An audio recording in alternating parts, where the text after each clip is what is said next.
4 மணி நேரம் தான் விளக்கத்துக்கு கிடைக்கும். ஆகவே ஒரு தடவை ஏற்றியது போதும் பஞ்சபூத நவக்கிரக தவம். இப்பொழுது நாம் நவக்கிரக தவ விளக்கத்தை பார்க்கலாம்.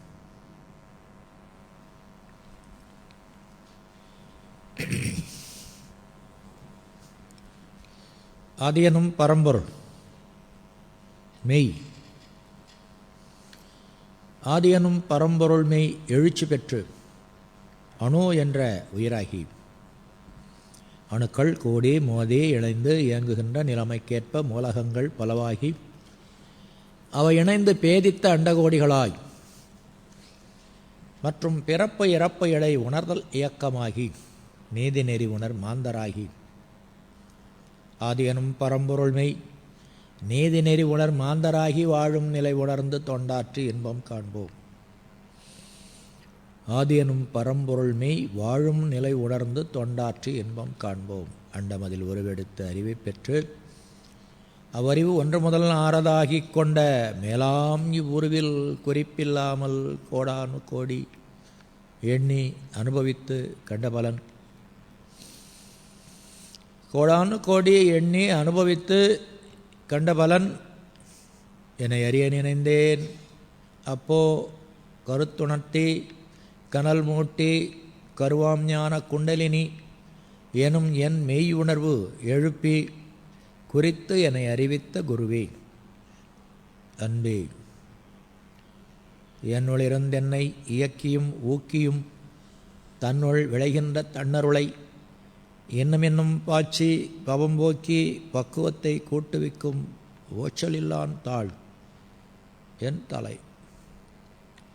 உலகத்தின் நின்று கலகத்தை போக்க எளிய வழி கண்ட இறைவன் பலகலையும் ஓதாதுணர்ந்துபதேசித்த வேதாத்ரி பாதத்தில் வைப்போம் தலை. நண்பர்களே, உலகத்தில் 2 நிலைகள் இருக்கின்றன. ஒன்று பாரதியார் சொல்லிட்டார்னு சொல்லி சோதிடம் தனையகள் என்று ஒரு கருத்து.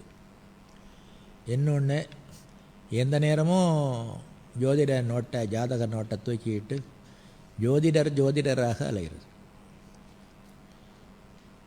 நமது மன்றத்திலையும் 2 நிலை இருக்குது.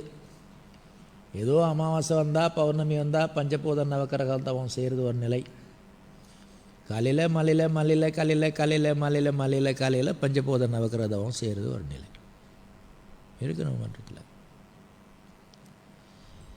அது என்னன்னு கேட்டால், ஆழியாரில் காலையில் பஞ்சபூத நவக்கிரதம் கேசட் போடுறாங்க. நாங்களும் அதேமாதிரி ஒரு கேசட் வாங்கிட்டு வந்து தலைமாட்டிலே வச்சு படுத்துக்கிறோம். ஆமாம், அதில் 2 லாபம். காலையில் எழுந்தோன்னா கேசட் எடுத்து மகிழ்ச்சி முகத்தை பார்த்துடலாம்.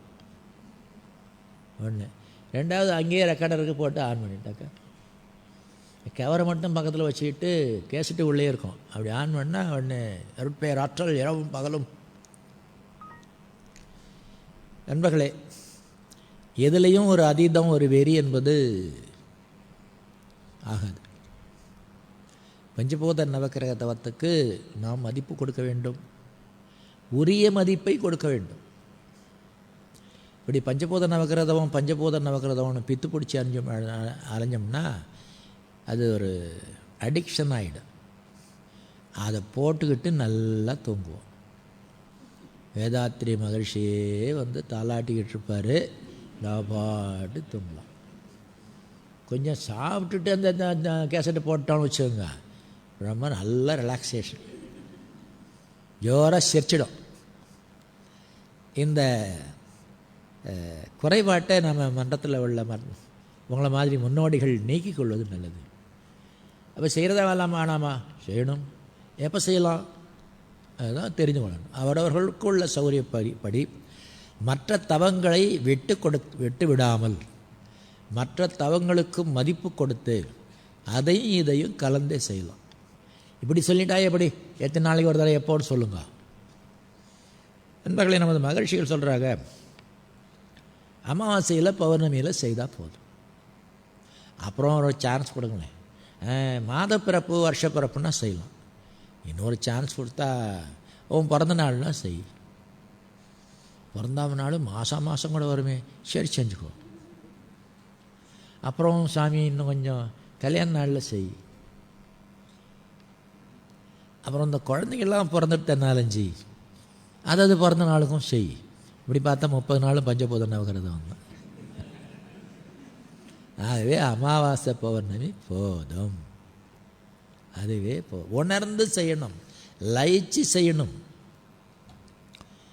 நண்பர்களே, நமது அருள் தந்தை அவர்கள் முந்தி தனியாக இருந்த பஞ்சபூத நவக்கிரக தவத்திலையும் இப்பொழுது கம்பைண்டாக இருக்கக்கூடிய பஞ்சபூத நவக்கிரக தவத்திலையும் கடைசியில் என்ன, கடைசியாக என்ன, சுத்தவெளி.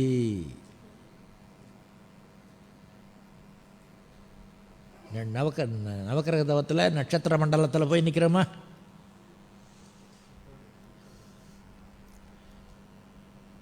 சனி, ராகு, கேது இந்த எல்லா கிரகங்களையும் சேர்த்து நினைத்து பார்க்கலாம். தவந்தான் சொல்கிறேன். இப்போ அவற்றிலே நடுநாயகமாக இருக்கக்கூடிய சூரியனை நினைத்து பார்க்கலாம். இந்த சூரியன்கள் மாதிரி கோடானு கோடி சூரியன்கள் நட்சத்திரங்கள் என்ற பெயரிலே பிரபஞ்சம் முழுவதும் விரவி கிடக்கின்றனவே, அந்த நட்சத்திரங்கள் அனைத்தையும் நினைத்து பார்க்கலாம். அந்த நட்சத்திரங்கள் இருந்து மிதக்கின்ற மகாகாச பெருவெளி அதனையும் நினைத்து பார்க்கலாம். ஆக ஆற்றல் கடலாக விளங்கக்கூடிய பேரியக்க மண்டலம் முழுவதும் மனம் செலுத்தி தவம் செய்வோம்.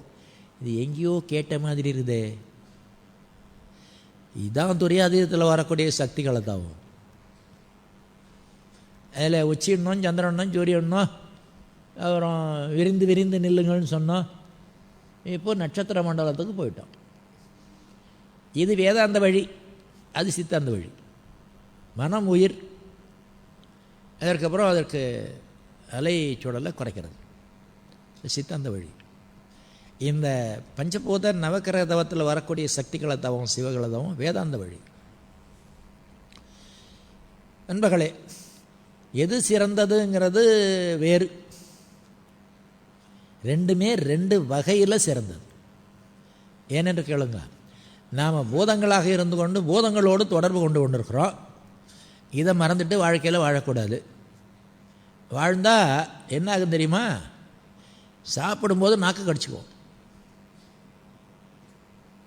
ஏனால் இந்த சாப்பாடு பிரியாணி ஊறுகாய் என்ன ருசின்னு சேர்த்து மெல்லும்போது நாக்கு கடிச்சிடும். புலன்களை கொண்டு பொருள்கள் மேல், அது என்ன பொருள், பூதங்களில் மேல் மயங்கும் பொழுது அளவு முறை பழக்க வழக்கம் தெரியாமல் சங்கடப்படுவோம். பூதங்களோடு உறவும் தொடர்பும் கொண்டு இருப்பதே வாழ்க்கை என்பதனால அதை இப்பொழுது நான் செய்கிறேன், வேறு வழி இல்லை. அவ்வாறு செய்யும் பொழுது அளவு முறை வகுத்து கொள்வேன்.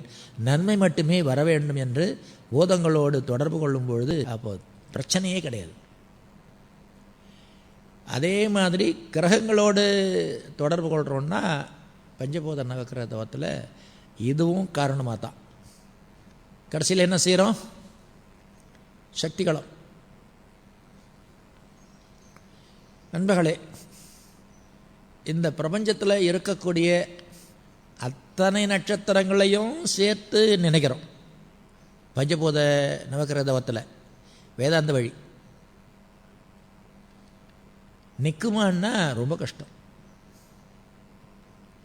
ஏன், நம்ம பழக்கம் அதையெல்லாம் சாதாரணமாக இன்பத்துக்காக பயன்படுத்தி பழக்கமே தவிர இது வழியே கூட நாம் இறைநிலை அடையலாங்கிறது எந்த காலத்து பழக்கம் வந்தது? அதனால் அந்த வழி ரொம்ப சிரமம். ஆகவே தவத்தில் ஓரளவு தேர்ச்சி பெற்ற பிற்பாடு வருமே தவிர பஞ்சபூத நவக்கிரக தவத்தின் வழியே சக்திகள சிவகள தவத்தையும் நான் சொல்கிறேன். இப்போ பஞ்சபூத நவக்கிரக தவத்தின் வழியே சக்திகள சிவகளம் என்பது நாம் துரியாதீதத்தில் தேர்ச்சி பெற்ற பிற்பாடு தான் வரும். இல்லாத வரைக்கும் அந்த சனியோடு நின்றுடும், ராகு எதுவும் வராது. அது சனிக்கு போயிட்டோமா, அப்பாடி என்னை மட்டும் விட்டுருப்பா அப்படின்னு ஒரு கும்பிடு போட்டுக்குவாங்க. ஆமாம், தத்துவ விளக்கத்தில் தேர்ச்சி இல்லாதவங்க தத்துவ விளக்க பயிற்சியோ நடத்துகிறாங்க. இந்த ஆகினதுரியம் துரியாயுதம் சக்தி அகத்தாய் 1 2 3 4 பிரம்மஞானம் ஆசிரியர் பயிற்சி. அப்புறம்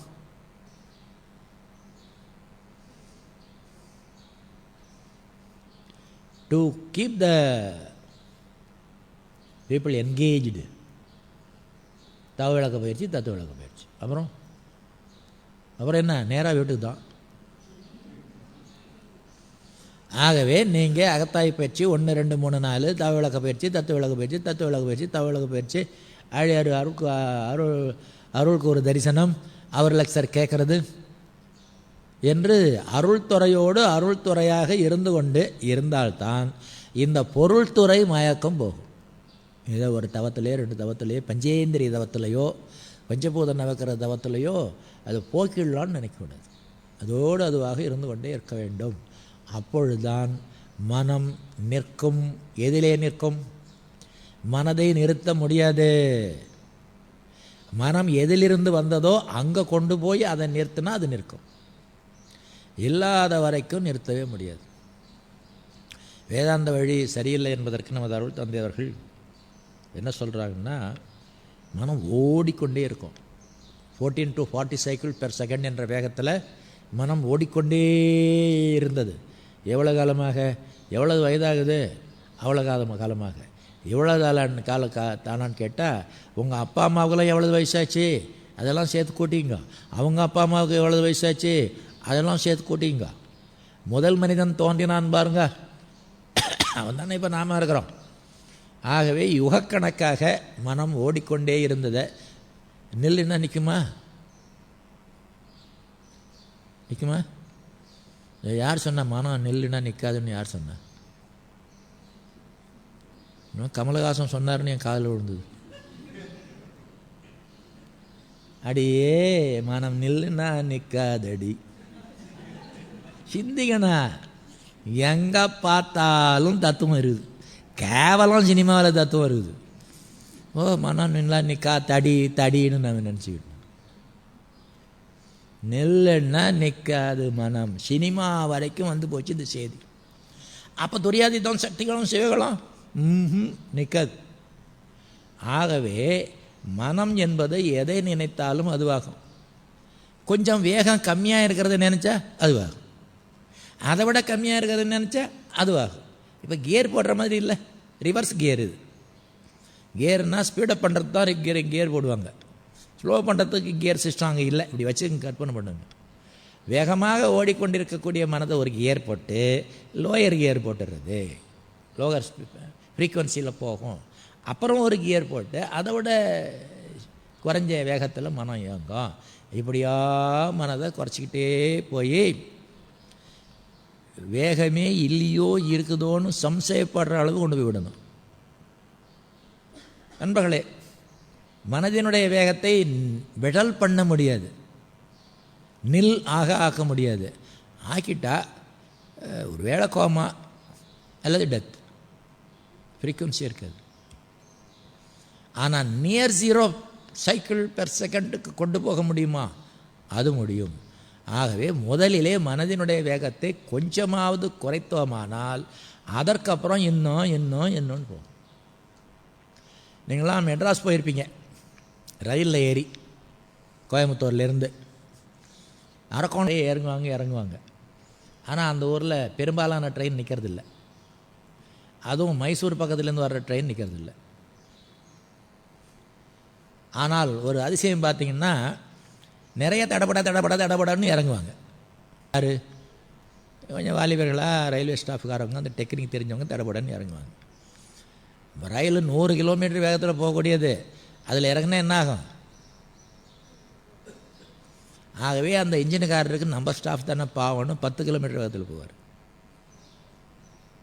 10 கிலோமீட்டர் வேகத்தில் போனால் வேகமே இல்லாத பிளாட்ஃபாரத்தில் காலை வச்சா நிற்கும். 100 கிலோமீட்டர் வேகத்தில் போய் வேகமே இல்லாத பிளாட்ஃபாரத்தில் காலை வச்சா இவ்வளோதான். இந்த ரகசிய மகிழ்ச்சி தெரியாதா? ஆகவே ரொம்ப குறைவான வேவ்லெங்த் உள்ள உயிர்மேல் மனதை எடுத்து விடுகிறோம். அப்போ நிற்கும், சக்தி களத்தில் நிற்கும், சிவகளத்தில் நிற்கும். ஆனால் பஞ்சபூத நவக்கிரகத்தில் நிற்காது, தேர்ச்சி இல்லாதவர்களுக்கு நிற்காது. ஆகவே அந்த ஃப்ரீக்குவன்சி வரும்போது தூங்கிடுவாங்க. அதாவது சூரியன் வரைக்கும் தவம் செய்கிறாங்களா, நமது சூரியனை நினைத்து கொள்வோம். இதை மாதிரி சூரியன் நிறைய இருக்குது சக்தி களத்தில், அதை நினைத்து கொள்வோன்னு இப்படி போகும்போது அந்த ஃப்ரீக்குவன்சி கிளிக் ஆகுது, நின்று போகும். ஆகவே நாம் செய்து செய்து பழகி பஞ்சபூத நவக்கிரகத்தை செய்து பழகிறதுக்கு முந்தி துரியாதீதம் பழகி இருந்தால் தான் பஞ்சபூத நவக்கிரகம் பிக்கப் ஆகும். இல்லைன்னா டைம் வேஸ்ட். நண்பர்களே, இப்போது அந்த பஞ்சபூத நவக்கிரகத்து மேலே உள்ள அனாவசியமான மோகத்தை குறைக்க வேண்டும் என்று சொல்கிறோம். வேறு ஒன்றும் இல்லை. தவமே வேண்டானோ அது சரியில்லைன்னு சொல்கிறேன்னு வச்சுக்கோங்க. அனாவசியமான மோகத்தை குறைத்து வேகத்தை குறைப்ப அந்த நேரத்தை வீணாக்குவதை விடுத்து அகினதுரியம் செய்துட்டு மாதத்தில் 2 தவம் செய்திங்கன்னா குறிப்பிட்ட காலகட்டம் போன ஒருபாடு இந்த பஞ்சபூத நவக்கிரகத்தில் சக்திகள தவம் சிவகலம் வருது பாருங்க, வேறு வேறில் அது சித்தியாகும். நண்பர்களே, உலகியலில் என்ன செய்கிறாங்க, அதுவும் இப்போது கொஞ்சம் எங்கள் காலத்துலலாம் நான் வாலிபனாக இருந்த காலம்னு வச்சுங்களேன், இந்த ஜோதிடத்து மேலே இவ்வளவு மோகம் கிடையாது. இப்போலாம் பெரியாருடைய அலைய நடந்து கொண்டிருந்த நேரம், அது மூடத்தனம், இதெல்லாம் நம்புகிறவன் முட்டாள் அப்படிலாம் ஒரு நிலை இருந்தப்போ இவ்வளவு மோகம் கிடையாது. இந்த காலத்தில் தான் நான் சொல்கிறேன் கேளுங்க, முற்காலத்தில் காசு ஆசை அதிகமாக, இக்காலத்தில் காசு ஆசை அதிகமாக. இக்காலத்தில் தானே நீங்களாம் வாழறீங்களே இந்த காலத்தில்.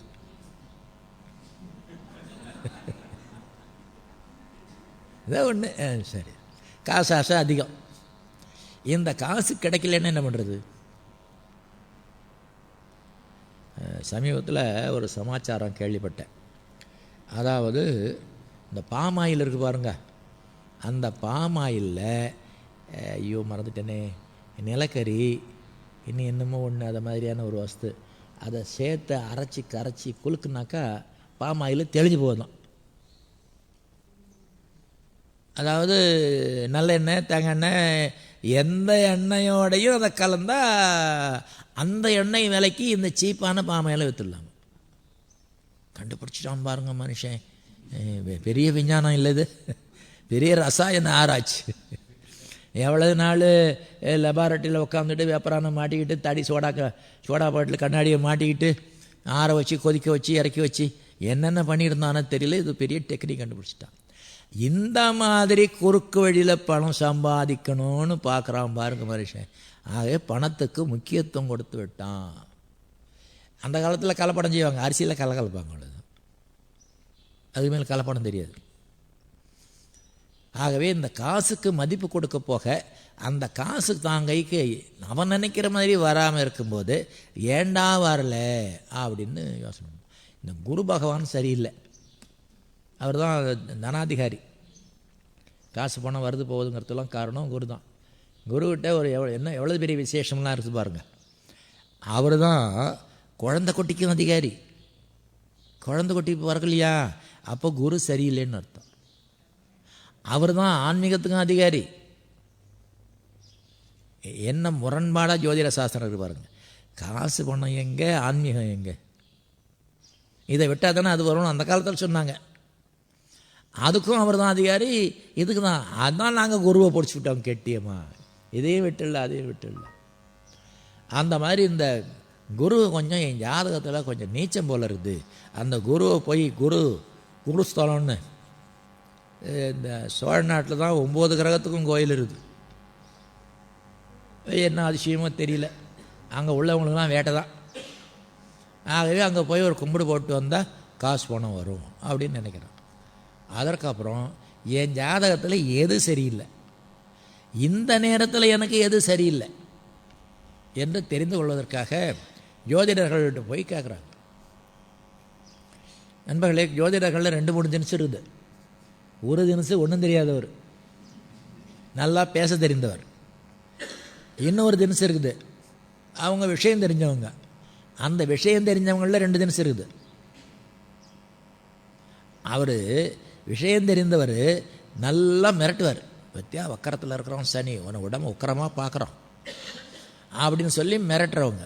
இன்னொரு தினசு சனி கொஞ்சம் சரியில்லை, சமாளிச்சிடலாம், நீ திருநள்ளாறு போய் ஒரு விளக்கு போடு அப்படின்னு சமாதானமாக சொல்லி அனுப்புவாங்க சில பேர். பரவாயில்ல, நீ தெய்வ நம்பிக்கையோடு இருந்தால் என்னப்பா வந்து போச்சு, தைரியமாக இரு, எச்சரிக்கையாக இரு அப்படின்னு சொல்லி அனுப்புவாங்க. சில பேரும் மிரட்டி அவனை அங்கேயே பேதி கொடுத்துருவாங்க. என்னங்கய்யா செய்கிறது அதுக்கு நான் ஒரு மோதிரம் செய்து தரேன். இப்போ தெரிஞ்சுக்கிட்டீங்களா 2 தினசு என்னென்ன தினசுன்னு? ஒரு தினசு காசு பறிக்கிற தினசு இப்போ போட்டிருக்காங்க, நான் இன்னொன்று தினசை சேர்ந்தவொடனே நீங்கள் பார்க்குறதுக்கு அது கிடக்கு போ, ஜோதிடம் தானே இகழ்னாரு பாருங்க. அப்போது நல்ல சாஸ்திரம் இல்லையா? சாஸ்திரம் நல்ல சாஸ்திரம்தான். சாஸ்திரி எப்படிப்பட்டவர்? அதனால தான் நாங்கள் பாருங்கள், இந்த காலத்தில் எல்லாரும் தமிழ்வாணன் புஸ்தகத்தை வாங்கி வச்சுக்கிட்டு நீங்களும் ஜோதிடம் கற்றுக்கொள்ளலாம் படிச்சுக்கிட்டே இருக்கிறோம். பஞ்சாங்கம் வாங்கிக்கிறோம், கொஞ்சம் ஜோதிட அலங்காரம் வாங்கிக்கிறோம், அஸ்ட்ரானமிக்கல் மேகசின் வாங்குகிறோம், வித்வான் லட்சுமணன் புஸ்தகம் வாங்குகிறோம், அந்த சாஸ்திரி புஸ்தகம் வாங்குகிறோம், எல்லாத்தையும் படிச்சிடுறோம். நாங்களே ஜோதிடர் ஆகிடுறோம். நண்பர்களே, பாரதியார் ஜோதிடம் தானே இகழ் என்று சொன்னது அது இல்லை.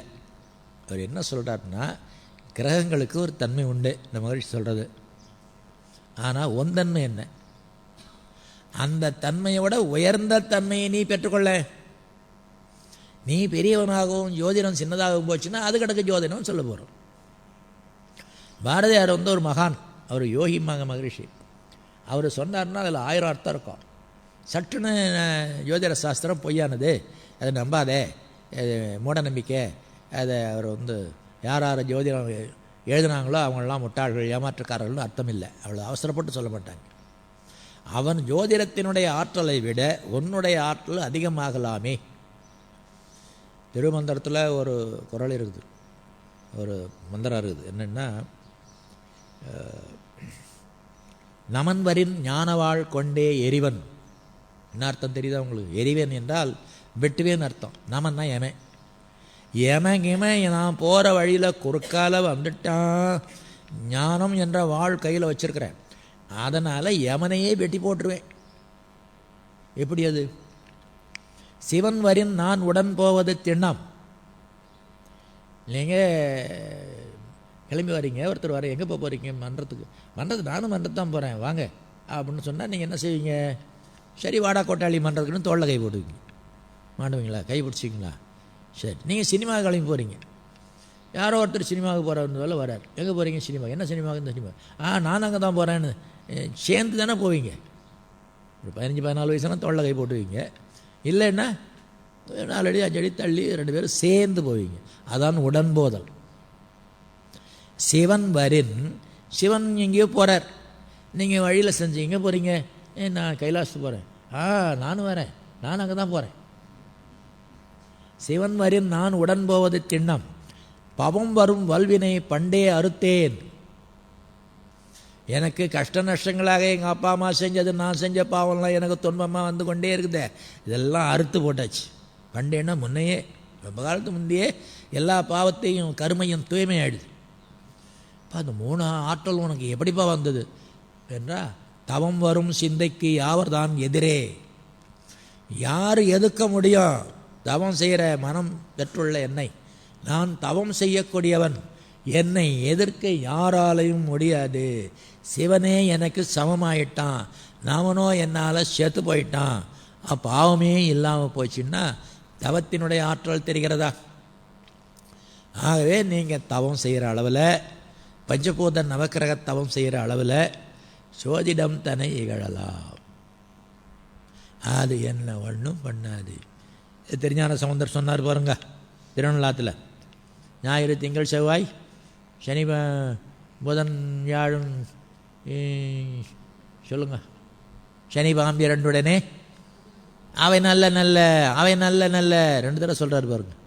அவை நல்ல யாருக்கு? அடியார்னு என்ன? அடிக்க மாட்டாங்கன்னு அர்த்தமோ? தொண்டர்கள் என்று அர்த்தம். அதாவது அது பக்தி மார்க்கத்தில் அப்படி சொன்னாங்க. நம்ம ஞான மார்க்கத்தில் எடுத்துக்கும் போது சிவன் வரின் நான் உடன் போவது சின்னம், சிவனுக்கு நாமும் சமமாகி போயிட்டோம்னா எல்லா கோள்களும் நல்ல கோள்களாக மாறிவிடும். நண்பர்களே, நமது அருள் தந்தை அவர்கள் நல்லா ஜாதகம் பார்ப்பாங்க, யோஜனம் பார்ப்பாங்கன்னு வச்சுக்கோங்களேன். அவருக்கு 48 நடக்கும்போது 40 நடக்கும்போது ஒரு நல்ல பிரபல்யமான ஜோதிடரை சந்தித்து பார்த்தாங்க. அவர் சொன்னாராம், உனக்கு 58 வயசியான்னாராம். அப்படியா, இங்கொண்டா பார்ப்போம் அப்படின்னு வாங்கி பார்த்து கணக்கெல்லாம் போடுவோம். ஆமாம், எனக்கு 58 வயசு தான் அப்படின்னு முடிவு பண்ணிட்டார். சரி, நாம் என்ன நினச்சிருப்போம், ஐயோ 58 தானே, இன்னும் மகனுக்கும் கல்யாணம் பண்ணல, மகளுக்கும் கல்யாணம் பண்ணலையே, இன்னும் சொந்த வீடு ஒன்று கட்டணும்னு நினச்சின்னு எல்லாம் போச்சே, ஐயோ போச்சேன்னு 4 வருஷத்தில் செத்துடுவார். மகிழ்ச்சி கணக்கு என்ன, ஓ இன்னும் 18 வருஷம் இருக்குதா, அதுக்குள்ளே இந்த உலக சமாதான புஸ்தகத்தை எழுதிடணும். இந்த உலகத்தில் நாம் செய்ய வேண்டிய சேவை செய்தோம்னு தீர்மானம் பண்ணாங்களாம். 58வது வயசு வரும்போது மகிழ்ச்சியும் ஏமாற்றிட்டாங்க, இறைவனும் ஏமாற்றிட்டான். அதை பற்றி சிந்திக்கவே இல்லை. நாங்கள் 60வது பிறந்த தினம் கொண்டாடுறோம், சஷ்டியப்த பூர்த்தி கொண்டாடுறோம் மகிழ்ச்சிக்கு. பாராட்டி பேசுவோம், என்ன எனக்கு 60 வயசு ஆகி போச்சா அப்படிங்கிறாங்க. ஆமாம் சாமி, அதானே. இல்லையே, எனக்கு 58 வயசு தானே உள்ளது. 2 வருஷம் இறைவன் ஏமாந்துட்டானா, அவன் பேர்னா ஏமே 258 எவ்வளவு அப்படின்னு ஒரு ஜோதிடர் சொல்கிறாராம் இன்னைய தேதியில். மகரிஷிக்கு மொத்த ஆயுள் 118ன்னு சொல்கிறாராம். அவருக்கு தெரிஞ்சது அவ்வளோதான். 58ன்னு வரும் ஜோதிடர் தானே, 116ன்னு சொல்கிற வரும் ஜோதிடர் தானே. ஆகவே அன்பர்கள் வரும் வாழலாம், நீண்ட காலம் வாழலாம், மகிழ்ச்சியாகவும் செல்வ செல்வீகத்திலும் வாழலாம் என்பது தான் இந்த உலகத்தில் நாம் கண்டு கொண்டிருக்கக்கூடிய உண்மை, தவம் செய்கிறவங்களுக்கு. ஆகவே நீங்கள் ஜோதிடத்தை நம்ப வேண்டாம். இல்லை, கஷ்டமாக இருக்கும்போது மனம் தவிக்குது, பாருங்கள், போய் பாருங்கள், நல்ல ஜோதிடராக பாருங்கள். நல்ல ஜோதிடர்னா யாருன்னு கேளுங்க. நெகட்டிவாக யார் சொல்லியோ அவங்க நல்ல ஜோதிடர். உங்கள் ஜாதகத்தில் நெகட்டிவாக இருந்தாலும் என்ன சொல்லணும், இன்னும் 6 மாதத்துக்கு நீ கொஞ்சம் ஜாக்கிரதையாக இருக்கணும்னு சொல்லணும். இன்னும் 6 மாதம் நீ படாத பாடு படுவியா அப்படின்னா 6 மாதம் என்ன, 3 மாதத்துலேயே எல்லா பாடும் சேர்ந்து போகும். ஆகவே ஜோதிட சாஸ்திரத்தில் உண்மை இருக்கிறது என்பதை நாம் தெரிந்து கொள்ள வேண்டும். அதற்கு மேலே ஒரு உண்மை இருக்குது, ஆன்மீகத்திலையும் உண்மை இருக்குதே. ரெண்டையும் சேர்த்து நீங்கள் முடிவெடுத்து கொள்ள வேண்டியது தான். இதில் இன்னொரு சங்கடம் இருக்குது, ஜோதிடம் தானே இகழ் என்பதில் இன்னொரு சங்கடம் இருக்குது. என்னென்னா, எனது தகப்பனார் ஒரு ஜோதிடர், அவர் ஃப்ரெண்டு பெரிய ஜோதிடர், பிற்காவிலே பெரிய ஜோதிடர். 2 பேரும் கூடிக்கிட்டு கண்ணு முழிச்சிட்டு இருக்கிறாங்க. எதுக்கு சொல்லுங்க பார்ப்போம். நான் பிறக்கிற நேரத்தை துல்லியமாக கணக்கு போடுறது. அந்த கதையை கேளுங்க நண்பர்களே. அந்த ஊர்லேயே கடிகாரம் கிடையாது. எங்கள் அம்மா பகல்லாம் முக்கிட்டு இருந்துட்டு அப்புறம் இருட்டாகி போச்சு. சூரியனை வச்சு கணக்கு போட முடியாது, சூரியனை நிழலெல்லாம் வச்சு கணக்கு போட்டுருவாங்க. அப்புறம் எங்கேயோ போய் அலைஞ்சி ஒரு அலாரம் கடிகாரத்தை வாங்கிட்டு வந்து வச்சுட்டு 2 பேரும் உட்காந்துருக்குறாங்க தலைமாட்டு, கடிகார தலைமாட்டில். உள்ளே இருந்து யாரும் அல்ல, செய்தி கொண்டாடல, நானும் அழலை. அப்புறம் திடீர்னு குவான்னு சத்தம் கேட்டுது. 2 பேரும் எடுத்து கடிகாரத்தை பார்த்தாங்க.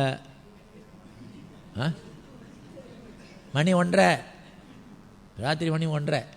ஆனால் 1:30 நிற்குது. நான் எத்தனை மணிக்கு பிறந்தேன்? இது எங்கே? இதில் போய் ஜோதிடத்தை ஜாதகத்தை கணிச்சு என்ன பலன் எனக்கு நடக்கும்? அதெல்லாம் பழைய காலங்க. இந்த காலத்தில் அப்படிலாம் இல்லை. நாங்கள் துல்லியமாக ஹாஸ்பிட்டல்லே குழந்தைய பெற்றுக்கிறோம், உடனே குறிச்சிடுறாங்க அப்படின்னு சொல்கிறோம். எனக்கு ஒரு மருமக சேர்ந்து நல்ல பொண்ணு, ரொம்ப கெட்டிக்கார பொண்ணுன்னு வச்சுங்களேன். அது கொஞ்சம் கடைசி நேரமாக இருக்கும்போது கரூருக்கு அருப்பணியாக வந்துட்டேன்.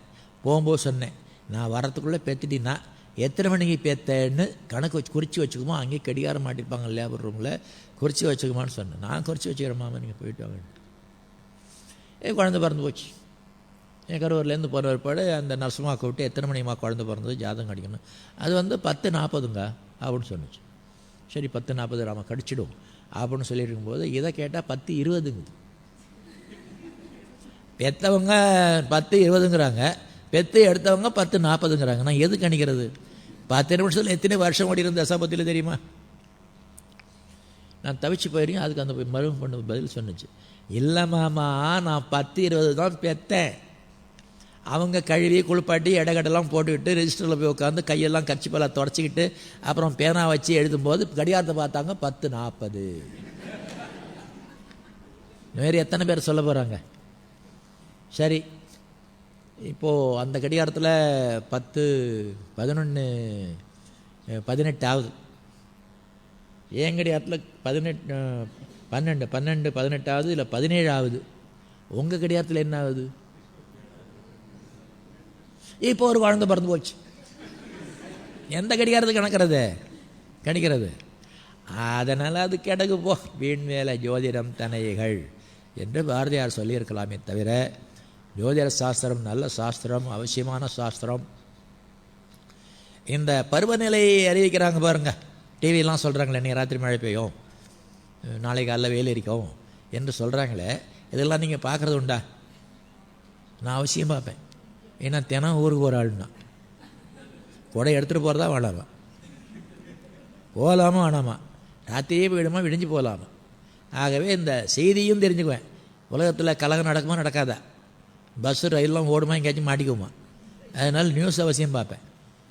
அந்த நியூஸில் தான் நடுவில் சினிமா வந்துடும், அதையும் பார்த்துக்கிறேன். அப்போது நியூஸ் வேறு சினிமா வேறையா? உங்கள் வீட்டில் டிவியே கிடையாது, கேபிளே கிடையாது போங்க. நண்பர்களே, நல்ல மாசி மழை மாரி காலம், கார்த்திகை மாதம். நாளைக்கு தஞ்சாவூர் போக வேண்டியிருது. நான் நியூஸ் கேட்குறேன், நான் கடமடை வரப்போகிறது, நாகப்பட்டினத்தில் புயல் உருவாகி கொண்டிருக்கிறதே அப்படின்னு சொல்கிறாங்க. ப்ரோக்ராம்னு நிறுத்தக்கூடாது, யாராலும் நிறுத்த முடியாது, அது நடந்துடும். இப்போ நான் கொடையை எடுத்துகிட்டு போகணுமா வேணாமா? எடுத்துகிட்டு போகணும் இல்லையா? அப்போ ட்ராவல் பேக்கில் ஞாபகமாக கொடை எடுத்து வைக்கிறதுக்கு வானிலை இலாக்கா அறிவிப்பு பயன்படுதா இல்லையா? அதை மாதிரி நாம் வாழ்க்கையை சாதாரணமாகவோ ஜாக்கிரதையாகவோ அல்லது சந்தோஷமாகவோ எதிர்கொள்ளணுங்கிறதுக்கு நமக்கு என்ன வரப்போகிறது என்று தெரிஞ்சால் நல்லா இருக்குமா நல்லா இருக்காது? கொடை எடுத்துகிட்டு போகலன்னாலும் ஏதோ சமாளிச்சிக்கலான்னு வச்சுங்க. ஆனால் அது கொடை இருந்ததுன்னா எவ்வளவு தைரியமோ அதே மாதிரி நல்ல காலம் வரப்போகிறது, கெட்ட காலம் வரப்போகிறது என்பது தெரிந்தால் அதற்கு தக்கவாறு நமது ஆற்றலை கூட்டிக்கொள்ளலாம், எதிர்ப்பு உணர்வை கூட்டிக்கொள்ளலாம், அல்லது அசால்ட்டாக நாம் பாடு போய்கிட்டே இருக்கலாம் என்பதற்காக நாம் ஜோதிடம் பார்ப்பது நல்லதே. ஆமாம், ஜோதிடம் சரி எல்லாம் சொல்கிறாருங்க. எங்கேயோ கிடக்கிற பிளானட்டுக்கும் நமக்கும் என்ன சம்பந்தம்?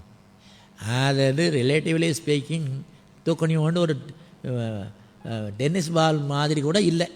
குரு கிரகம் காலையில் தெரியும் பாருங்கள், இந்த பக்கம் தெரியும். நீங்கள் 4 மணிக்கு எழுதி பார்த்தீங்கன்னா அழகாக இருக்கும் குரு கிரகம், பார்த்துக்கிட்டே இருக்கலாம் போல் இருக்கும். அந்த மாதிரி கிரகங்கள் எங்கேயோ கிடக்குது, 48,000 கோடி மைலுங்க. அங்கே இருக்கிற கிரகம் அது எல்லா வெளிச்சத்தையும் மறைச்சிட்டு குரு கிரகத்து வெளிச்சத்தை மட்டும் பிக்கப் பண்ணி பார்த்தீங்கன்னா இருட்டாக தான் இருக்கும். அந்த வெளிச்சத்தை மட்டும் தனியாக நம்மளால் எடுக்க முடியாது, வச்சுக்கோங்க, பேச்சுக்கு வச்சுங்க. நல்லா இருக்குது. மற்ற கிரகங்கள் சுக்கிரன் தெரிஞ்சதுன்னா அது இன்னும் பிரகாசமாக இருக்கும் நேரடியாக பார்க்கறதுக்கு. அதெல்லாம் மறைச்சிட்டு குருவுடைய வெளிச்சத்தை மட்டும் அடித்து நெகிழிச்சிபிள் தான், டார்க்னா டோட்டல் டார்க்னஸில் இருக்கும். அது நம்மளை என்ன பண்ணிடும்? அந்த ஆற்றல் வெளிச்சத்துக்கே நம்ம ஒன்றும் பாதிக்கக்கூடிய ஆற்றல் இருக்க முடியாதுன்னா அதிலிருந்து வரக்கூடிய காந்தாலய கர்மலை என்ன பண்ணிடும் என்று தோன்றும். அவ்வாறு இல்லை. கிரகங்களுக்கு ஆற்றல்கள் இருக்கின்றன, ஆற்றல் இருக்கிறது, பாதிக்கக்கூடிய ஆற்றல் இருக்கிறது. நம் மனதை பாதிக்கிறது, நமது உடலை பாதிக்கிறது, நமது வாழ்க்கையை பாதிக்கிறது, மிருகங்களை பாதிக்கிறது,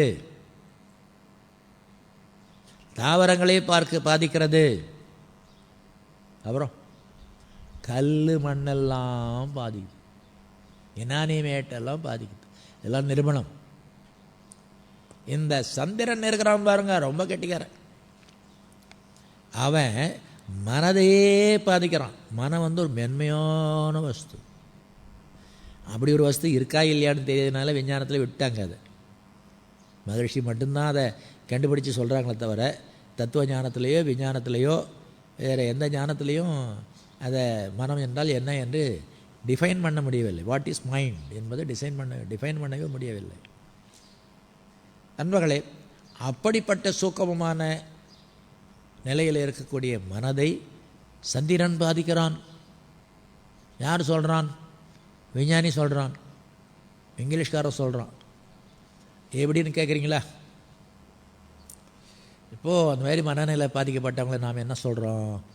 அங்கெல்லாம் பைத்தியக்காரங்கிறோம். அப்புறம் தான் இங்கிலீஷ் தானே வந்து போச்சு, நல்லா நுனி நாக்கு வரைக்கும் இங்கிலீஷ் வந்து போச்சு. அவங்கடலாம் மென்டல்ங்கிறோம். என்ன பாஷை அது?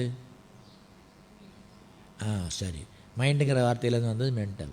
அவங்கடலாம் லுனாட்டிக்னு சொல்கிறோமா? கொஞ்சம் விஷயம் தெரிஞ்சவங்க சொல்லுவோம். Lunatic, LUNATIC. லுனாட்டிக்னு என்ன? மனக்கோளறு உள்ளவங்கள, கொஞ்சம் விஞ்ஞானம் தெரிஞ்சவங்க, சைக்காலஜி தெரிஞ்சவங்க லுனாட்டிக்னு சொல்லுவாங்க. லியூன் என்ற வார்த்தை என்ன வார்த்தை? ஃப்ரெஞ்சில், லேட்டினில் லியூன் என்று சொன்னால் LEN சந்திரன். அப்போ லுனாட்டிக்னா சந்திரக்காரன்னு அர்த்தம். அவங்க கிடக்கிறான் சந்திரக்காரன்னு என்ன அர்த்தம்? சந்திரன் மனதை சீக்கிரமாக பாதிப்பான், மற்ற கிரகங்களை விட அதிகமாக பாதிப்பான். தெளிவாக அவனுடைய பாதிப்பு தெரியும். சந்திரன் பாதிக்கப்பட்டிருந்த ஒரு ஜாதகத்தில் அவன் மென்டலாக தான் இருப்பான், லியூனாட்டிக்காக தான் இருப்பான் என்று தெரிந்தல்லவா ஆங்கிலத்தில் விஞ்ஞானத்தில் லியூனாட்டிக் என்ற வார்த்தை வச்சுருக்குறாங்க. நான் விஞ்ஞானம் படிச்சிருக்கிறேன்னு சொல்லிவிட்டு சந்திரனுக்கும் சூரியனுக்கும் மற்ற கிரகங்களுக்கும் நம்ம மேலே எந்த விதமான பாதிப்பும் கிடையாது, நீ பாட்டுக்கு போ, சோதிடம் தானே கேள்னு பாரதியார் வேறு சொல்லிட்டார். நண்பர்களே, இந்த சந்திரனை பற்றி நான் பேசிட்டு இருக்கிறோம். சந்திரன் வந்து மனதை பாதிக்குதா பாதிக்கலையா? நீங்கள் சொல்லுங்கள் உங்கள் மனசை. எனக்கு ஒன்றும் பைத்தியம் பிடிக்கலன்னு சொல்லாதீங்க. இந்த டவுன்காரங்களாம் சந்திரனை பார்த்தியான்னா இன்றைக்கும் நாளைக்கும் கூட பார்க்க மாட்டாங்க. இன்றைக்கும் நாளைக்கும் பௌர்ணமி வருது. நீங்கள் பார்த்துருக்கீங்களா? கோயம்புத்தூரில், மெட்ராஸில் என்ன அது தெருவிளக்கு வெளிச்சத்துங்கிட்ட நீங்கள் குறிஞ்சிக்கிட்டே போகிறீங்க தானே. அண்ணாந்து பார்த்தால இது என்ன புது லைட்டு போட்டுருறான் அன்னைக்கு நிலா தெரியும். கிராமத்தில் உள்ளவங்க தவிர மற்றவங்க நிலவை பார்த்ததே இல்லை. ஆகவே மெட்ராஸ்காரங்களாம் நிலவை பார்க்குறதுக்காக கடலுக்கு போகிறாங்க. மற்றவங்களாம் கன்னியாகுமரி போகிறாங்க. ஒரு காசுக்கு 2, அந்த காலத்தில் சினிமா காட்டினான், ஒரு காசுக்கு 2 படம் காட்டினான். சூரியனையும் பார்த்துடலாம், சந்திரனையும் பார்த்துடலாம், 2 ஒரே கடலில் தெரியுதுன்னு சொன்னாங்க. 3 கடலும் ஒன்றா போடுது அப்படின்னு சொன்னாங்க. நான் போய் பார்த்தேன், எனக்கு தெரிஞ்ச ஒரு கடல் தான் இருக்குது. 3 கடல் நீங்கள் பார்த்துறீங்களா? ஒரு கடல் தான் இருக்குது. என்னமோ மேப்பில் பார்த்தா 3 கடல் தெரியுது, நேராக பார்த்தா ஒரு கடல் தான் தெரியுது. அங்கே போய் பார்த்தாக்கா இந்த கடலில், மேற்கு கடலில் சந்திரன் அடைகிறான், கிழக்கு கடலில் சூரியன் உதயமாக வரும்.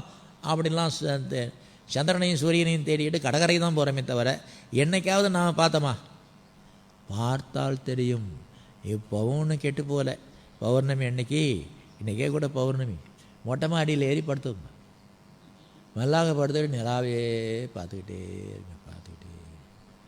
ஆஹா கொழு கொழு கொழு கொழு கொழுன்னு இருக்கும். ஏன்னா ஐஸ் கட்டி வச்சுருக்குறாங்களே. எங்கே கொழு கொழுன்றது? மனதிலே கொழு கொழுன்னு இருக்கும். அப்படியே நீங்கள் பாட்டு அங்கேயே தூங்கிட்டீங்கன்னா காலையில் எழுந்து வரும்போது நெளிச்சிக்கிட்டு வருவீங்க. வாயு ரோகம் கோத்துக்கும், உடம்பையும் பாதிக்கும் நிலா, மனதையும் பாதிக்கும் நிலா. அதனால தான் இந்த வெள்ளையாக இருக்கக்கூடிய பூவெல்லாம் இரவிலே மலரும். சந்திரனை கண்டால் தாராளமாக மலரும், அல்லி மலரும். அவன் தாமரை வந்து நேர் தலைகீழ, சூரியனை கண்டால் மட்டும் மலரும். அப்போ தாவர வர்க்கம், புஷ்ப வர்க்கங்கள்லாம் கூட இந்த சந்திரனை சூரியனை கண்டு ஏமாந்து போகுது பாருங்க. நாம் ஏமாந்து தான் போகிறோம், அதை பாதிப்புகளை ஏற்படுகின்றன. அதை நாம் துல்லியமாக பிரத்யட்சமாக உணர்வதில்லை. பாதிப்பு இருக்கத்தான் செய்கிறது. நிலாவால் பாதிப்பு, சூரியனால் பாதிப்பு. நிலா சூரியன் ரெண்டும் சேர்ந்து கொண்டு வச்சுக்கோங்க, சந்திரனும் சூரியனும் நல்லா தெளிவாகவே பாதிப்பதை பிரபஞ்சம் முழுவதும் பார்க்கலாம். அமாவாசை பௌர்ணமின்னு பேர் ரெண்டும் சேர்ந்து கொடுத்துன்னா, இந்த லியூனாட்டிக்காரன் இருக்கான் பாருங்க, அப்படியே கொஞ்சம் மென்டலாக குளருவான். அமாவாசை பௌர்ணமியில் அடிப்பான் கடிப்பான், கட்டி போட்டுருவாங்க. கேஸ் உங்களுக்கு தெரியலாம். எங்கள் பாண்டிச்சேரியில் ஒரு ஸ்டேட் பேங்க்கில் ஒரு பியூன் இருந்தான். அவன் மாதத்துக்கு 2 நாள் சிஎல் கொடுத்துருவான். தனியாக கொடுக்க மாட்டான், வெள்ளை பேப்பரில் எழுதி கைது போடுவான். அவங்க டைப் பண்ணி வச்சுக்குவாங்க, நீ லீவு. ஓஹோ, பௌர்ணமி அமாவாசை போல் இருக்கு. ஏன்? அவனை ஒரு தனி ரூமில் போட்டு கட்டி வச்சுருவாங்க, வெளியே விட மாட்டாங்க. அது ப்ரூஃப். பைத்தியக்காரர்களுக்கு பைத்தியம் அதிகமாகிறது அமாவாசை பௌர்ணமியிலே. இது ஃபைண்டிங், இது ஒரு சர்வே, கெஸ்ஸிங் இல்லை. ஏன் அவ்வாறு? வேறு நாட்களில் பைத்தியம் ஊற்ற மாட்டேங்குது ஐயா. பைத்தியம் அக்ரவேட் ஆகும், போதை அக்ரவேட் ஆகும். உங்கள் வீட்டில் உட்காந்துருக்கும்போது நீங்கள் ராத்திரியில் பாட்டு பாடிக்கிட்டு இந்த கடைசிக்கும் அந்த கடைசிக்கும் போத்து விளாவிட்டே போகணும்ல கொடிகாரணும், பார்த்துறீங்களா? அப்படி ஒரு வாய்ப்பு இருந்தால் ஆராய்ச்சி பண்ணிப்பாங்க. பிரதம இலை எவ்வளோதான் ஆடுறான், திவிதை இலை எவ்வளோதான் ஆடுறான், திருதி இலை எவ்வளோதான் ஆடுறான், சதுர்த்தி இலை எவ்வளோதான் ஆடுறான்னு மார்க் போட்டிகிட்டே போங்க. அமாவாசை பௌர்ணமியில் வந்தே சேர மாட்டான், அங்கேயே பாட்டு பாடிட்டு விழுந்துருவான். போதை அதிகமாகும் அமாவாசை பௌர்ணமியில். இதை கொண்டு போய் அவனோட சொன்னால் ஒரு லாபம். அன்னைக்கு மட்டும் 2 பேருக்கு குறைச்சி சாப்பிடலாம். வழக்கமாக சாப்பிட்றதானே வழியில் விழுந்துடுறான். 2 பேருக்கு குறைச்சி சாப்பிட்டாக்கா நேற்றைய போது இன்றைக்கி இருக்கும், ஆனால் காசு மிச்சம். பொருளாதார கண்ணோட்டம். நண்பர்களை, கொடிகாரனை தேடிட்டு நாம் எங்கே அலைஞ்சிட்டு சர்வே பண்ணிட்டு இருக்கிறது? நாமளே சர்வே பண்ணிவிடுமா? குடிக்க போக வேண்டியில்லை. கோபம் வருமே உங்கள் அம்மாவுக்கு உங்கள் அப்பாவுக்கு. நீங்கள் மார்க் போடலாமா? தினம் மார்க் போட்டுக்கிட்டே வாங்க. இன்றைக்கி என்ன அப்பா அம்மாவும் 100 மார்க் வாங்குறாங்க. ஓ, இன்றைக்கி பௌர்ணமி, இன்றைக்கி அமாவாசை. இதுக்காக அம்மா பின்னாலே அப்பா பின்னாலே இருக்க முடியுமா? நமக்கு கோபம் வருதா இல்லையா? என்னைய தேதியில் உலகமே வெறுப்பாக தெரியுமே. வீட்டை விட்டு ஆஃபீஸுன்னு கிளம்பிட்டா கண்டக்டர் மேலே கோபம் வரும், டிரைவர் மேலே கோபம் வரும், பாசஞ்சர் மேலே கோபம் வரும், வழிபோக்கு மேலே கோபம் வரும். நீங்கள் கவனிச்சிருங்களா? இல்லை, அடுத்தவங்களுக்கு நம்ம மேலே கோபம் வரும். ராங்கா டிராஃபிக்கில் வந்துட்டு நம்மளை மறப்பான் தெரியுமா? அவனை பார்த்தா உங்களுக்கு என்ன வருது? அப்போ மார்க் போட்டுக்கிட்டே வாங்க. ஆகவே அமாவாசை பௌர்ணமியில் அதிகமாக உணர்ச்சி வயங்கள் தூண்டப்படுகின்றன. அதுதான் சாராயம், அதுதான் கோபம், அதுதான் பைத்தியம். மனம் பாதிக்கப்படுகிறது. அமாவாசை பௌர்ணமியில் உயிர் பாதிக்கப்படும். ஏதோ உயிர் போமா வானாமான்னு கேட்டுக்கிட்டு நஞ்சி தொஞ்சி தடுக்கல படுக்கையில் கிடக்கக்கூடிய இவங்க இருக்கிறாங்க பாருங்க, வயதானவங்க அல்லது கடுமையான நோயாளிகள். அவங்கள பெரியவங்க வந்து பார்த்துட்டு இன்னும் ஒரு 5-6 நாள் ஆகும். ஏங்க அப்படி சொல்கிறீங்க? இல்லை, அமாவாசை பௌர்ணமி வர்றது நாளுன்னு நாள் அன்னைக்கு போயிடுமாங்க. அன்னைக்கு போகலைன்னா மறுநாள் போயிடும். அதாவது நைந்து தொய்ந்து ஊசலாடி கொண்டிருக்கக்கூடிய உயிர் அமாவாசை பௌர்ணமி பார்த்து தான் போகுதுங்கிறத நீங்கள் பார்த்து தெரிந்து கொள்ளுங்க. உயிர் பாதிக்கப்படுகிறது, அப்புறம் உடல் பாதிக்கப்படுகிறது.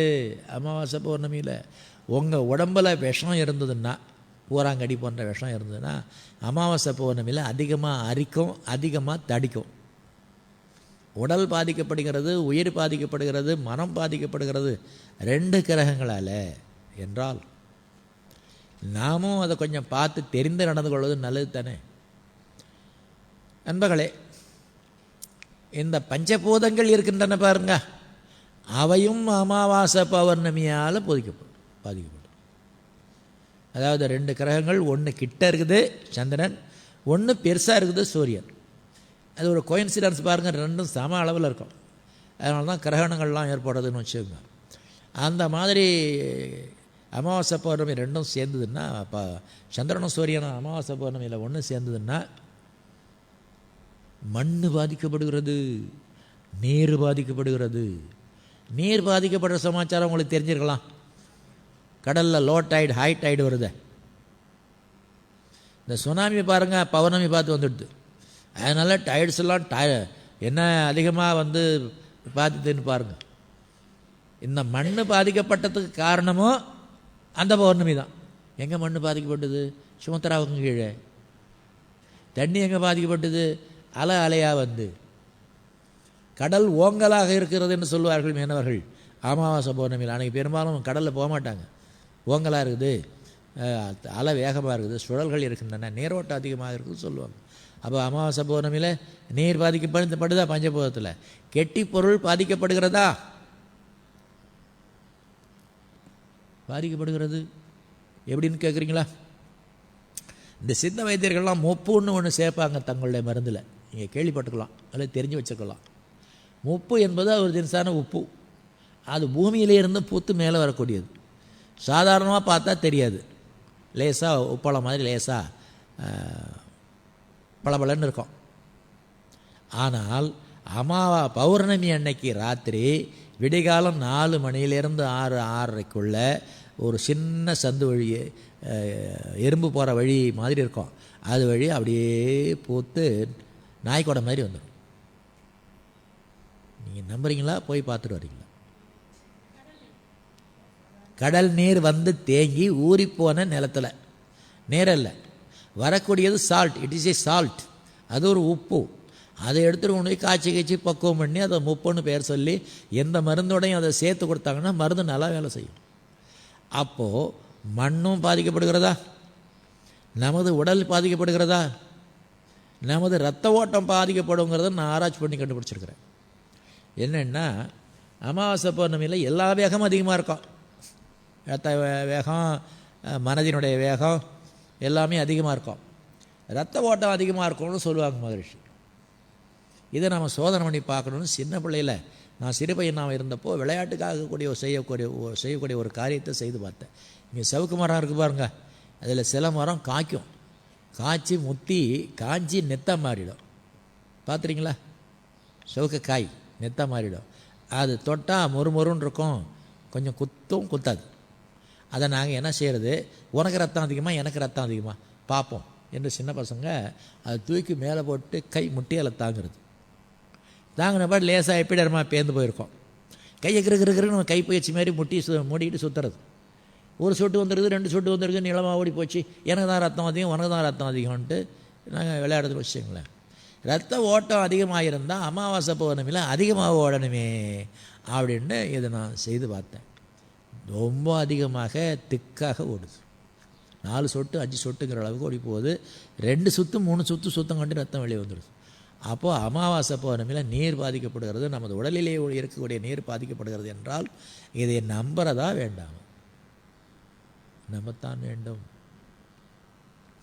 நண்பர்களே, இந்த அமாவாசை பௌர்ணமியை பேசிகிட்டு இருக்கிறேன். ஏன்னா 2 கிரகமும் பெருசாகவும் கிட்டையுமா இருக்கிறதுனால அவற்றினுடைய பாதிப்பு நமக்கு பளிரென்று தெரிகிறது. மற்ற கிரகங்கள் எட்டையும் சிறுசாகவும் இருப்பதனால அவற்றுக்கும் பாதிப்பு உண்டு என்பதை அவற்றோடு உறவு கலந்து அவை என்ன ஃப்ரீக்குவன்சியில் இருக்கின்றனவோ அந்த ஃப்ரீக்குவன்சிக்கு போய் கண்டுபிடித்திருக்கிறார்கள். நீங்கள் பஞ்சாங்கம் வாங்கிட்டீங்களா?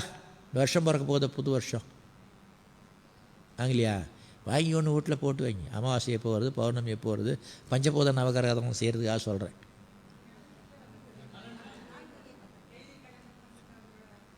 கொஞ்சம் காலண்டரில் இருந்து தப்பாக இருக்குமா, அவன் வியாபாரத்துக்காக செய்கிறான். அந்த பஞ்சாங்கத்தில் கிரகங்கள்லாம் எப்போ நவருது, எப்போ போகுது, எப்போ சனி பெயர்ச்சி, எப்போ குரு பெயர்ச்சி, ராகு பெயர்ச்சி, கேது பெயர்ச்சிலாம் போட்டிருப்பாங்க. அதே தான் விஞ்ஞானத்துலேயும் சொல்கிறாங்க. எதை விஞ்ஞானத்தில் சொல்கிறாங்களோ அதை தான் பஞ்சாங்கத்தில் சொல்கிறாங்க. ராகு கேது சம்பந்தப்படுவதனால கிரகணங்கள் ஏற்படுறத பேப்பர்லையும் தான் போடுறோம், பஞ்சாங்கத்துலேயும் தான் போடுறோம். என்ன பெரிய பஞ்சாங்கம்? இவன் ராகு கேது மறைக்குது அப்படின்னு இவங்க ஜோதிடத்தில் சொல்கிறது மட்டும்தான் வித்தியாசமாக இருக்கே தவிர அந்த கால்குலேஷன் 2 பேருக்கும் சரியாக வருதுன்னா இந்த விஞ்ஞானம் எவ்வளோ காலத்துக்கு முந்தி ஏற்பட்டது? அஸ்ட்ரானமி, வானசாஸ்திரம் எவ்வளோ காலத்துக்கு முந்தி ஏற்பட்டது? கலீலியோவுக்கு அப்புறம் தானே. விஞ்ஞான சாஸ்திரம் கலீலியோவுக்கு அப்புறம் தானே. என்ன ஒரு 500-600 வருஷமாக இருக்குது. இந்த ஜோதிட சாஸ்திரம் பஞ்சாங்கம் எவ்வளோ காலமாக இருக்குது? இது இந்த வருஷம் பிரிண்ட் பண்ணாங்கன்னு நினைக்காதீங்க. 2 வருஷமாக எழுதியிருந்தேன். எவ்வளோதோ ஆயிரக்கணக்கான வருஷத்துக்கு முன்னாலேயே பின்னால் வரக்கூடிய ஆயிரக்கணக்கான வருஷங்களில் என்னென்ன சம்பவிக்கும், எது போகும், எது வருதோ, எப்போ நகருது, எப்போ பெயருது, எப்போ கன்ஜெக்ஷன் ஏற்படுது என்பதெல்லாம் எழுதி வச்சுட்டு போயிட்டாங்க. நம்ம பஞ்சாங்கக்காரர் படி எடுத்து கொண்டிருக்கிறார். காப்பி எடுத்து பிரிண்ட் பண்ணுறாரை தவிர இவர்கள் எழுதுவதில்லை பஞ்சாங்கம். ஆகவே நமது முன்னோர்களுடைய அறிவு கோள்களினுடைய நடமாட்டத்தில் விஞ்ஞானத்தால் ஒப்புக்கொள்ளக்கூடிய அளவில் துல்லியம் இருந்தால் அவர்கள் பலன் சொல்லக்கூடியதும் சரியாத்தானே இருக்கணும். ஆகவே சோதிடம் தன்னை இகழக்கூடாது. அது ஒரு மெய்யான சாஸ்திரம், சரியான சாஸ்திரம். நமக்கு புரியவில்லை என்றால் நமது அருள் தந்தை அவர்கள் சொல்வார்கள், எட்டவில்லை அறிவிற்கு என்றால் அந்த இயற்கை தத்துவம் எங்கே ஒளிந்து கொள்ளணும்னு கேட்பாங்க. இவனோட அறிவுக்கு எட்டலைங்கிறதுனால அது போயின்னு சொல்லிடுறதா? அந்த நிலைக்கு நாம் அதை அறிவை உயர்த்தி கொண்டு ஒத்து பார்க்க வேண்டுமே தவிர, இந்த மாங்காய் புளித்ததோ வாய் புளித்ததோன்னு சொல்கிறாங்க பாருங்கள், அந்த மாதிரி வானசாஸ்திரத்தையோ ஜோதிட சாஸ்திரத்தையோ பொயன்று சொல்லக்கூடாது. ஆனாலும் பாரதியார் சொல்வதை ஒரு சவாலாக எடுத்துக்கொண்டு ஜோதிட சாஸ்திரத்தை விட பவர்ஃபுல்லாக நமது ஆன்மீக சாஸ்திரம் இருக்க வேண்டும். அப்பொழுது ஜோதிடர் சொல்லக்கூடியதெல்லாம் பொய்யா பொய்யா பொய்யா போகும் என்று கூறி நிறைவு செய்யலாம். வாழ்க வளமுடன்.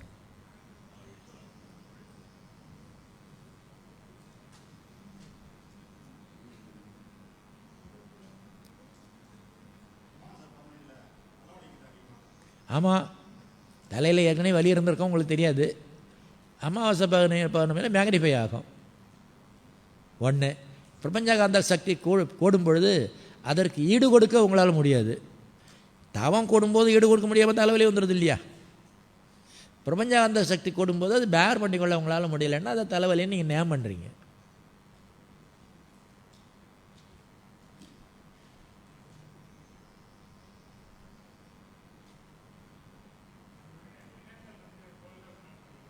கோள்கள்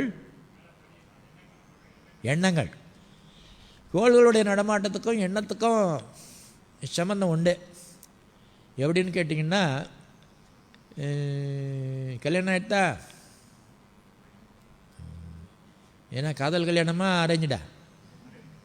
ஆடாடா போச்சே, நிரூபிக்க முடியாமல் போயிடுது. அமாவாசை பௌர்ணமியில் லவ் வரும்,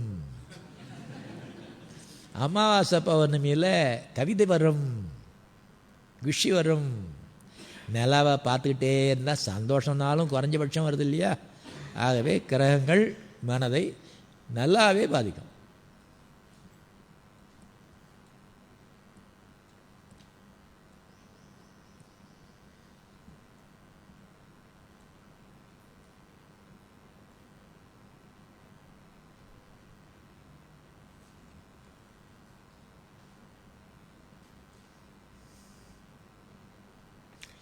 இந்த பௌர்ணமி காரணமாக, அமாவாசை விட பௌர்ணமி காரணமாக இரத்த ஓட்டம் அதிகமாக இருக்குங்கிறத விஞ்ஞானிகள் ஒப்புக்கொண்டார்கள் என்றால், மருத்துவர்கள் ஒப்புக்கொண்டார்கள் என்றால், ஆப்ரேஷன் சக்ஸஸ் பேஷண்ட் டெட்டுங்கிற நிலைமை வராது. பாட்டிலாக ரத்தம் கொடுக்கணும், கொடுக்க போய்கிட்டே இருக்கும். ரத்த ஓட்டம் தான் அதிகமாக இருக்குது சந்திரன் காரணமாக. அது 2 நாள் பொறுத்து ஆப்ரேஷனை ஃபிக்ஸ் பண்ணணும். பல உயிர்களை கவர்ந்து பண்ணலாம்.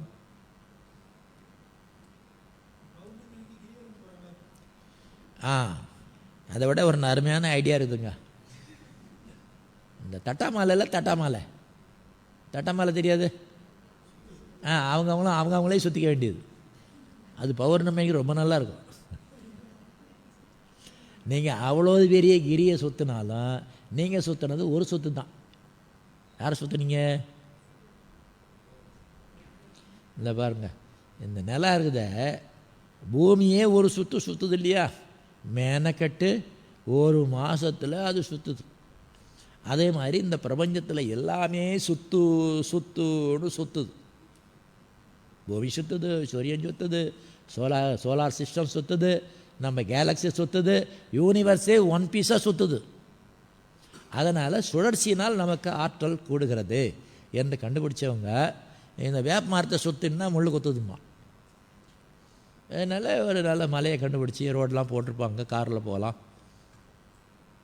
பௌர்ணமி அன்னைக்கு பார்த்து நல்லா ஜாலியாக பேசிக்கிட்டு சினிமா கதையெல்லாம் பேசிட்டு போகலாம் அப்படின்னு அதை வச்சாங்களே தவிர, கிரிவலம் எப்பவும் வரலாம். அமாவாசை அன்னைக்கு தான் செய்யணும் அவசியம் இல்லை. வந்துடும் பாருங்க. அஷ்டமி அன்னைக்கும் கிரிவலம் வரும். ஏன்னு கூட்டம் தாங்களே என்ன பண்ணுறது? திருவண்ணாமலையில் இப்போ போகிற கூட்டம் சமாளிக்க முடியல. தொடங்கி முடிச்சுட்டு வரத்துக்குள்ளே ஒரு சுற்று கணி பொழுது விடிஞ்சிடுது. ஆகவே அமாவாசையிலையும் சுற்றலாம், அஷ்டமியிலையும் சுற்றலான்னு ஐயர் கொண்டாந்துருவார்.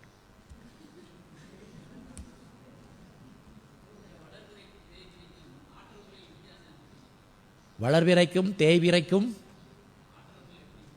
ஆமாம், வளர்பிறையில் சந்திரனுடைய ஆற்றல் கூடிக்கொண்டே போகிறது, தேய்பிறையில் சந்திரனுடைய ஆற்றல் குறைந்து கொண்டே போகிறது.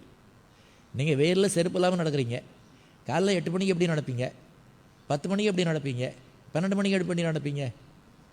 அப்புறம் 2 மணிக்கு எப்படி நடப்பீங்க? 4 மணிக்கு எப்படி நடப்பீங்க? அந்த மாதிரி சந்திரனுடைய ஆற்றல் வளர்பிறையில் கூடிக்கொண்டே போகும், தேய்பிறையில் குறைந்து கொண்டே வரும்.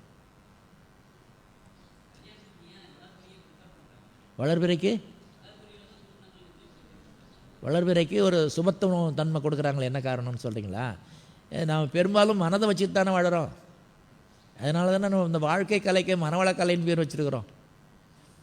ஆகவே மனதினுடைய பிரதானத்தை உணர்ந்து சந்திரனுக்கு ஒரு பிரதானம் கொடுத்தாங்க. மணி 12:15. அடுத்த பாடத்துக்கு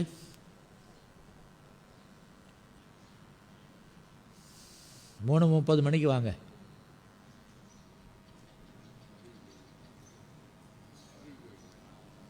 அங்கேயா? அடுத்த நிகழ்ச்சி அறிவு கோயில் இல்லையா? ஆமாம், மாலை அறிவு திருக்கோவில் வாங்க. 3:30 இறைவணக்கம், 3:35 நித்யானந்த தவம், 4 மணிக்கு நித்யானந்த தவ விளக்கம்,